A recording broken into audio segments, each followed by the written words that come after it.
So my name is Brian King. I work for Rogers Motors. We have 6 dealerships in Lewiston, Idaho and Hermiston, Oregon, 2 Toyota stores, 2 Subaru stores, a Stellantis store, and a GMC store. I've been with the company 5 years. I administer and train all of our employees in pretty much every customer-facing system we use. CRM, phone systems, tracking lines, inventory and pricing systems, used car reconditioning systems, et cetera, et cetera.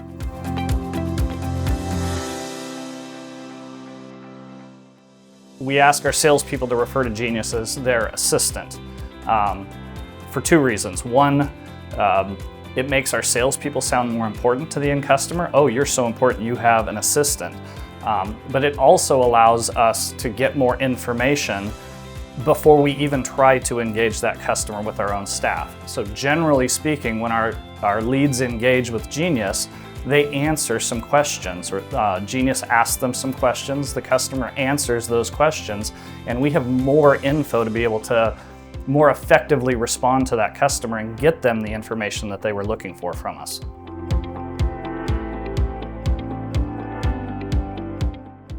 There's been several benefits of having Genius, right? The first is that we gather more information. The second is Genius always responds, even when we're tied up, when we're working other deals, when it's after hours and our staff isn't online to work the leads, she's always there. She always engages. She is an extension of our staff and provides us more ways to respond to the customer. Yeah, long-term Genius has been interesting because we've had to teach our salespeople about how it operates. So long-term Genius, and it's configurable to a large part, in our stores, will re-engage if nothing happens in a record for about 3 days, for example. And it tends to highlight those deals that we've forgotten about, the deals that we're not paying attention to, the customer that we talked to 3 or 4 days ago, and we haven't taken the next action or taken the next step. Long-term Genius will step in and attempt to re-engage that customer and often revive the deal that our salespeople weren't even paying attention to at the time. Initial Genius responds and engages or attempts to engage with the first, the inquiry to the dealership. Long-term Genius is a way to make sure things don't slip through the cracks, in my opinion. It gives us a mechanism to ensure all of those deals that are becoming stagnant because we're not following our own business rules, we're not trying to get to the next stage or answer the next set of questions that the customer might have. It tries for us. It tries to get that customer re-engaged, find out what we missed on the first attempts to move the deal forward, and highlights them to us so we don't drop the ball on those deals. Yes, it's a balance, right? So you got to pay attention to the immediate stuff. You also have to focus the time on those open deals that are days ago that maybe you're not paying attention to. So long-term Genius gives us another mechanism to ensure that we're continuing to follow up and engage. But absolutely, those first leads that come in, you have a finite window, right, of a couple of days to get that customer moved to the next stage and to potentially sell them a car. I'd also say it's an art. Right? There's an art to selling vehicles, to working internet leads, to working phone leads. And the art is figuring out which of those customers are really ready to buy now and which customers are starting to do some initial homework, to gather some information. And your responses and the way that you're going to work with those customers, depending on where they're at in their purchase time frame, are completely different. So the art is figuring out these ones are real and I need to work these really, really aggressively today, tomorrow, the next day.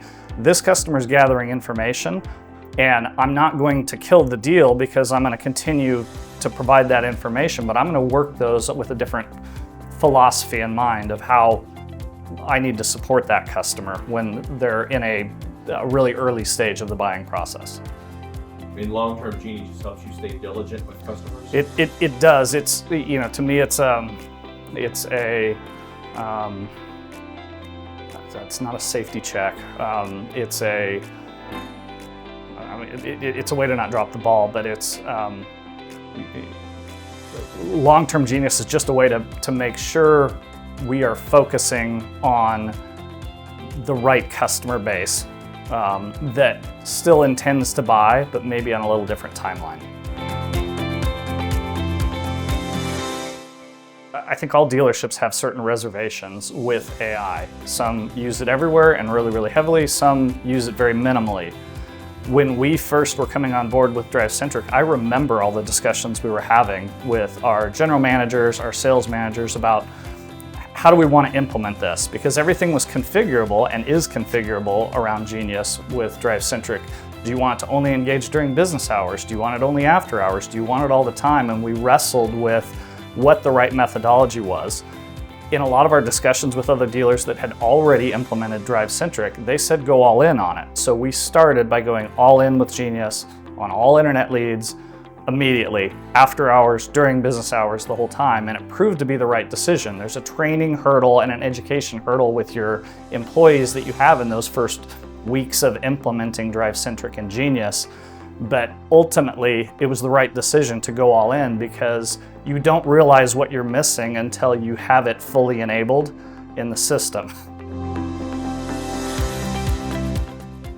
So the new functionality in Genius Summary in the left panel of DriveCentric has really been game-changing, and it's only been out in the system for a couple of weeks now.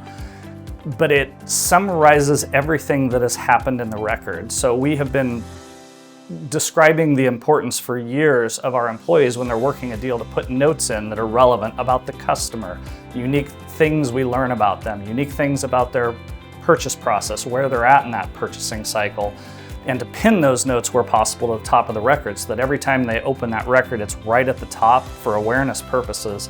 But Genius Summary, when it was released, does all of that for us. It summarizes every unique thing about the customer, unique things about their purchasing process and where they're at, and it brings it right to the forefront for awareness. It's incredibly helpful for sales managers because instead of having to scan that whole record and understand what's happened with that customer to date, it does it in 10 seconds for them and summarizes it, puts it right in front of them, and usually jogs their memory and shows them a way of how they can help their salesperson move that deal forward.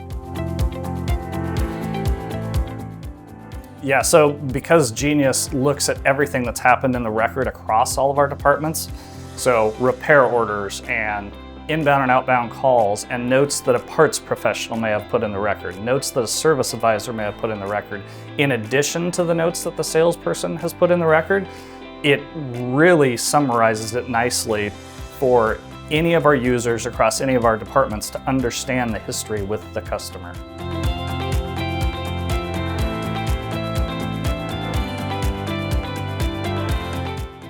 So we moved off of DealerSocket several years ago to DriveCentric. We gained complete visibility to every interaction that is happening with our customers, and it was really, really hard to see that in the prior CRM. We lost the one thing that DriveCentric, one of the things that DriveCentric is working on and continuing to advance is the service aspects of DriveCentric. And we lost an ability to filter and to mine based on service activities that have happened with the customer, but I know it's something DriveCentric is working on right now to release in a future iteration of the product.